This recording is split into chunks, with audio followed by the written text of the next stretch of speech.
Assalamualaikum warahmatullahi wabarakatuh. Puji syukur kita panjatkan kehadirat Allah Subhanahu wa taala yang telah memberikan nikmat, kesehatan dan hidayah kepada kita semua. Semoga rahmat dan keberkahannya menyertai langkah-langkah kita dalam menjalani kehidupan ini.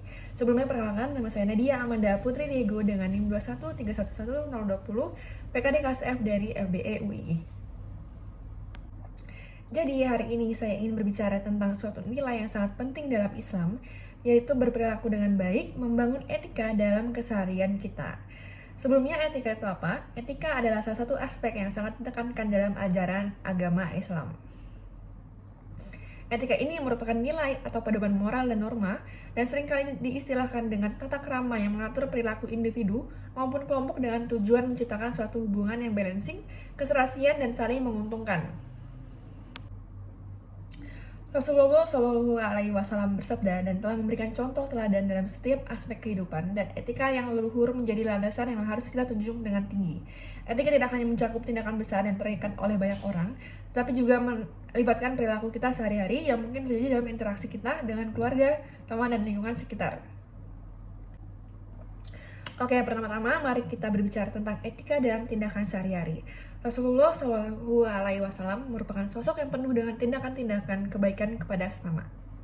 Beliau bersabda, sesungguhnya sebaik-baik kalian adalah yang paling mulia akhlaknya. Hadis riwayat Bukhari nomor 6035, Muslim 2321, Ahmad 6505. Hadis ini mengajarkan kepada kita bahwa akhlak yang mulia adalah salah satu kriteria terpenting dalam nilai seorang muslim. Akhlak yang mulia sendiri adalah akhlak yang sesuai dengan ajaran Islam. Akhlak yang mulia mencakup segala aspek kehidupan, mulai dari cara kita berinteraksi dengan sesama manusia, hingga cara kita beribadah kepada Allah Subhanahu wa taala. Etika dalam tindakan sehari-hari adalah perwujudan dari akhlak yang mulia. Etika dalam tindakan sehari-hari mencakup hal yang seperti jujur, adil, amanah, sopan santun, dan bertanggung jawab. Dengan menjaga etika dalam tindakan sehari-hari, kita dapat mewujudkan akhlak yang mulia. Akhlak yang mulia ini akan membawa kita kepada kebahagiaan di dunia dan di akhir. Etika memainkan peran penting dalam kehidupan sehari-hari, baik dalam bermasyarakat, di lingkungan pekerjaan, maupun di lingkungan pendidikan. Etika meliputi perilaku sopan, adab, dan moralitas selama interaksi sehari-hari. Untuk beberapa contoh etika dalam kehidupan sehari-hari yang saya rangkum dari beberapa sumber. Yang pertama, bertutur dengan baik. Dalam Islam, etika berbicara itu memiliki peran sentral dalam membentuk karakter seorang muslim. Rasulullah SAW mengajarkan untuk selalu berkata yang baik, bahkan dalam situasi sulit pun, dengan menekankan bahwa kebenaran harus disampaikan dengan lembut dan penuh hikmah.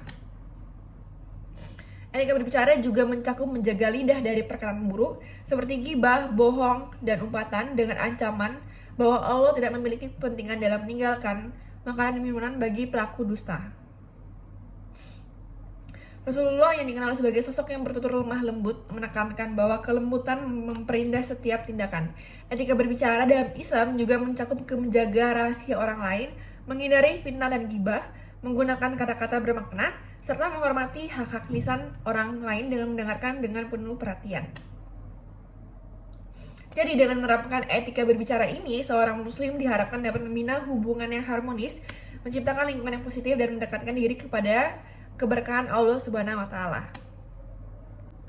Dalam Quran surat Al-Isra ayat 53 yang berbunyi waqul li ba'di yaqululati hiya ahsan inna syaitana yanzaku bainahum inna syaitana kana lil insani aduwam mubina, yang artinya, dan katakanlah kepada hamba-hambaku, hendaklah mereka mengucapkan perkataan yang lebih baik atau benar. Sesungguhnya syaitan itu menimbulkan perselisihan di antara mereka. Sesungguhnya syaitan itu adalah musuh yang nyata bagi manusia. Jadi ayat ini menekankan agar kita menggunakan kata-kata yang baik dan benar untuk menciptakan lingkungan yang positif dan membangun hubungan yang harmonis dengan sesama manusia. Selain itu, ayat ini juga mengingatkan kita untuk menghindari perkataan yang dapat menimbulkan perselisihan, menyadari bahwa syaitan itu adalah pemicu konflik di antara manusia. Jadi dengan mengakui bahwa syaitan itu sebagai musuh nyata, kita diajak untuk berhati-hati terhadap godaan dan pengaruh negatif syaitan, terutama dalam konteks berbicara. Oleh karena itu, menjaga etika berbicara tidak hanya tentang cara menyampaikan pesan, tetapi juga tentang dampak sosial dan hubungan antar manusia. Dengan berkata-kata dengan baik, menghindari perselisihan, dan mengakui musuh nyata dalam bentuk syaitan merupakan langkah-langkah penting dalam menjaga etika berbicara sesuai dengan ajaran Islam. Yang kedua, dengan menunjukkan sikap hormat kepada orang lain. Etika dimulai dengan sikap hormat kita terhadap orang lain, menjaga nada bicara yang sopan, bersikap rendah hati, dan memberikan perhatian yang tulus merupakan bentuk nyata dari menghormati sesama manusia. Yang ketiga, tidak memandang rendah orang lain. Kita sebagai umat muslim dianjurkan untuk menghindari perilaku memandang rendah orang lain. Setiap individu itu memiliki potensi dan kelebihan masing-masing yang harus kita hargai tanpa memandang status sosial atau latar belakang mereka. Lalu yang keempat yaitu berperilaku sopan. Berperilaku sopan adalah cermin dari kepribadian kita, baik di rumah, di kantor, ataupun di sekolah, di kampus, dan kita diingatkan untuk senantiasa berperilaku sopan dalam setiap interaksi kita. Hal ini merupakan etika yang harus kita terapkan dalam kehidupan sehari-hari. Yang kelima, menghargai perbedaan pendapat. Karena kehidupan ini penuh dengan keragaman, dan etika itu mengajarkan kita untuk saling menghargai perbedaan pendapat. Dengan membuka hati dan pikiran, kita dapat memperkaya pemahaman kita terhadap dunia yang beragam ini. Yang keenam, ucapkan maaf, tolong, dan terima kasih. 3 kata ajaib ini mungkin terlihat sepele bagi beberapa orang. Tapi kamu bisa menjaga hubungan baik dengan orang lain dan membuat komunikasimu dengan orang lain berjalan lancar dengan menggunakan 3 kata ajaib ini.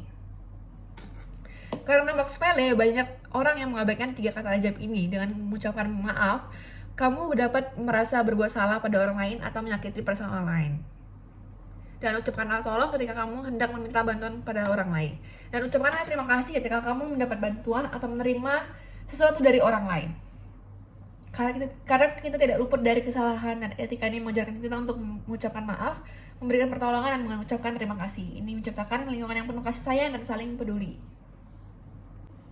Lalu yang ketujuh yaitu bertegur sapa. Saat kita bertegur dengan ramah, kita membuka pintu untuk membangun hubungan yang lebih baik.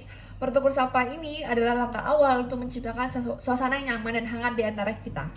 Lalu yang terakhir, tepat waktu. Dengan keteraturan waktu merupakan nilai penting dalam Islam. Dan menjaga waktu ini dengan baik mencerminkan kedisiplinan dan tanggung jawab kita terhadap diri sendiri dan orang lain. Nah, jadi etika yang sudah saya sebutkan sebelumnya itu merupakan etika yang harus kita lakukan di kehidupan sehari-hari. Jadi bukan hanya sekedar aturan tata krama, tetapi juga menciptakan fondasi yang kuat untuk menjaga hubungan baik antara sesama manusia dalam bermasyarakat. Dalam mengakhiri ceramah ini, marilah kita bersama-sama berkomitmen untuk menjaga etika dalam kehidupan sehari-hari kita. Semoga Allah memberikan taufik dan hidayahnya kepada kita semua untuk senantiasa berada di jalan yang benar dan mendapatkan keberkahan dalam setiap langkah kehidupan kita. Semoga kita semua dapat mengamalkan etika ini dalam setiap langkah kehidupan kita. Wassalamualaikum warahmatullahi wabarakatuh. Mohon maaf jika ada salah kata. Terima kasih.